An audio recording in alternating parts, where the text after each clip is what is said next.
flatten the two sides to fix the capillary.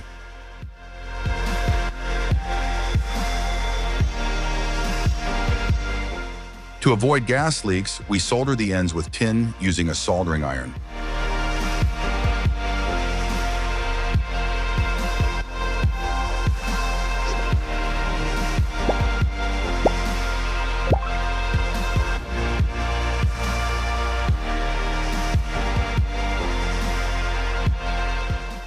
Now that we have the circuit assembled, we're going to add a small and inexpensive 12-volt fan.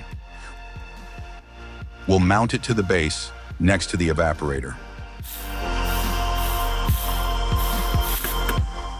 Air will flow through the conduit.